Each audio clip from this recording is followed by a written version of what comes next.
we have a big day today. So I am in Utah and I did not expect to be here until October or November, and since my plans changed, I decided to add 3 national parks from Utah on this trip, which means I'm here in July and it is absolutely scorching. Yesterday I checked out Capitol Reef. It was absolutely amazing. I was completely blown away and I think everybody should go. But today I'm gonna go to Arches first and then over to Canyonlands. The drive here was absolutely gorgeous and you could spend a week in this area alone, but I've already taken it on as a challenge to see both national parks in one day. I saw this bridge from the road and I couldn't believe that it's just a public park here in a canyon. I'd say judging by this view, we're already off to a great start. I am headed to Arches, which is up first. My name is Laura and I'm working my way to every national park in the continental US. Welcome to Shenandoah National Park. Be sure to subscribe to join me on the road. And feel free to share if you know someone who loves the parks as much as we do. This is my 28th park this year.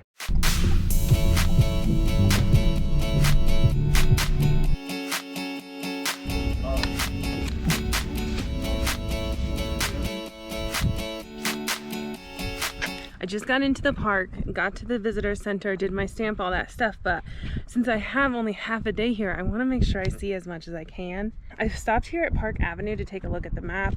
I circled a few things that I definitely want to see while I'm here. The Delicate Arch is the most famous arch in the park, and that's because Utah put it on their license plate, so everyone is going to be hiking to that today. It is a 3-mile hike, which actually is one of the longest on our list, so we will see. I feel like I can't really come to Arches and not go do it, so we definitely need to do that. Probably drive up there fast to see it. There's a few other things to stop and see too, so it should be a really fun, quick trip. Before we move on though, we do need to go check out Park Avenue.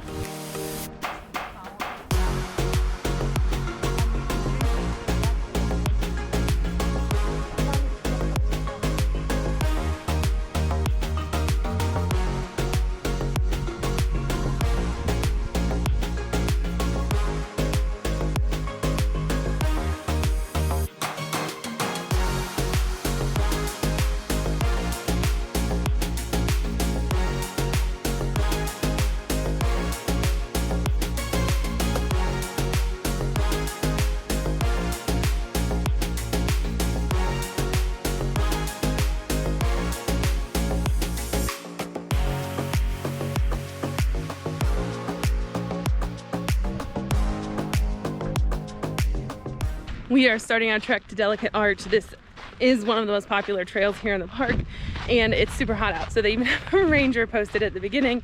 I asked her if I should use my trekking poles and she said yeah. I also learned from yesterday's hike and put my water in the cooler this morning, so I have a little ice water with me, which should be great. It's a 3-mile hike with almost 500 feet of elevation gain, but it's 100% exposed. So obviously plenty of sunscreen. Also, everyone hiking back looks exhausted, so it should be fun. Better now than later in the day when it's even warmer.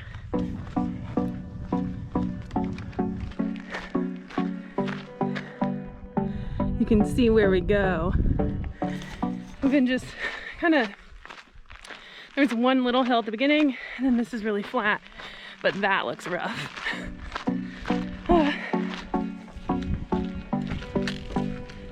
Just came up that incline and now I'm to the slick rock. Whew, I'm winded. I've mentioned before that one of my goals this year is to hike the top 10 trails in the US. This happens to make the list at number 8, and I'm pretty sure you'll be able to see why. I'll go ahead and put the full list in the description, and let me know in the comments if you've had the chance to hike any of these great trails. Just when you think it's going to be around the next bend, this is what you turn to.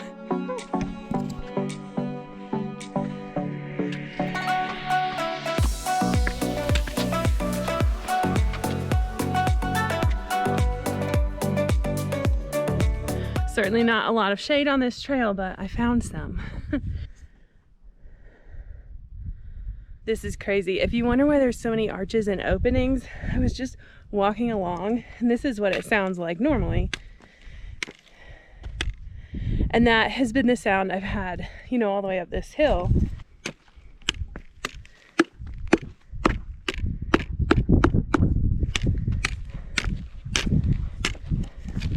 definitely hollow right there. That's crazy. Now I can't stop doing it. This is a hole 200 feet away.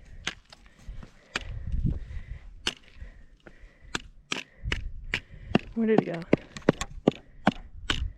That's crazy. Worth bringing my trekking poles just for that.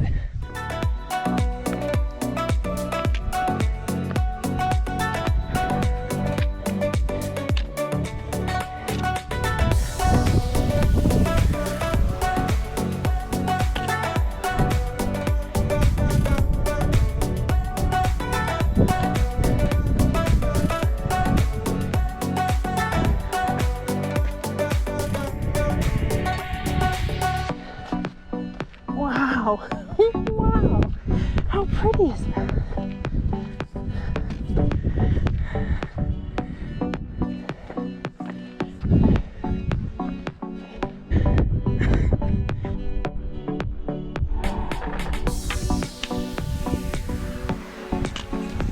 This must be it.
Honestly, every time I've seen this arch, there's a line of like 50 people waiting to get a picture.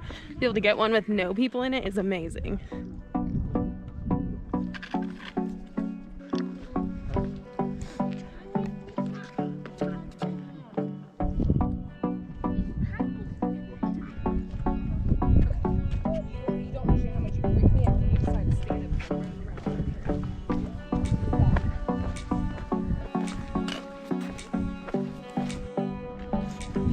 Obviously, I had to come here and check out the viewpoint too.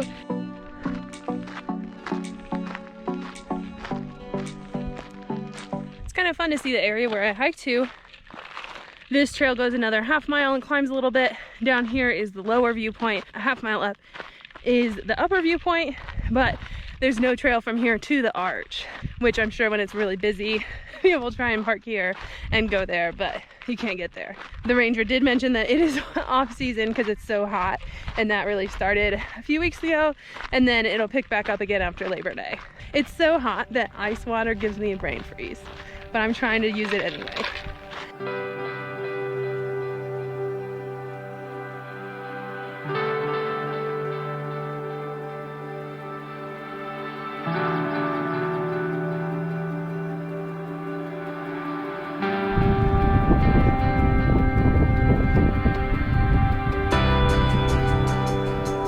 Obviously, when I was talking to the park ranger, I asked her if anybody misses something, you know, what's overlooked. And she mentioned Broken Arch was one of her favorite hikes because it's just through a flat prairie to an arch that's really cool. And I have to say that I was headed this direction for Landscape Arch, which is one of the most popular visited places here at the park.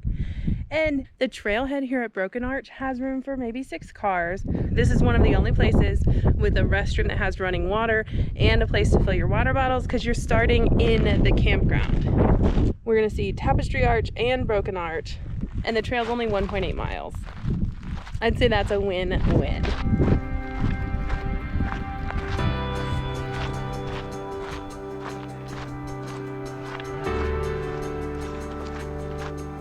Which one first? Apparently, there are 2,000 arches in Arches National Park. They were surveyed in the 1970s, and that's where that number comes from. So hopefully there are still 2,000 arches still standing, but I think that that's absolutely crazy.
This is crazy. With as busy as the park is today, I never expected to find something this cool and be the only one here.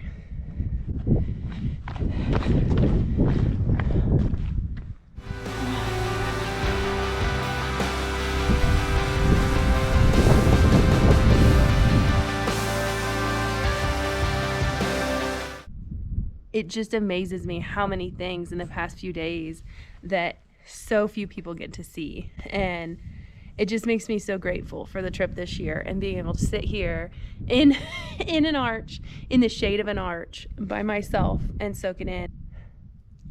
It also makes me really happy that it's not something that I just have, but I'm able to share it with all of you, whether it's just showing up at a national park so that you can see what it looks like, or when I'm able to find moments like this and you can see what it's like to get off the beaten path and find your own space in a very busy park.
think this is gonna be my last trail here in Arches. When you come here, you should definitely do the landscape arch and plan to hike on to the double O arch. I'm skipping it today, but I also see it as an excellent excuse to come back someday and a good thing to look forward to when I do. I'm definitely still going to show you some views on the way out because it's absolutely gorgeous here, but it's time to head over to Canyonlands. Not kidding when I say drink a lot of water. Campgrounds are a great place to fill up water. They almost always have spigots, and then here they even have running water in the bathrooms. Also, big shout out to Brett. He just said hi and he was talking to me for a little bit. We were talking about the van and traveling in the van, and then he asked if I had a YouTube channel. I do. He said he's actually seen it before, which is so cool, and I'm really happy he said something because it brings a big smile to my face to know that someone is out here who actually has seen the videos. Crazy. Okay, now I have water. It's time to move on.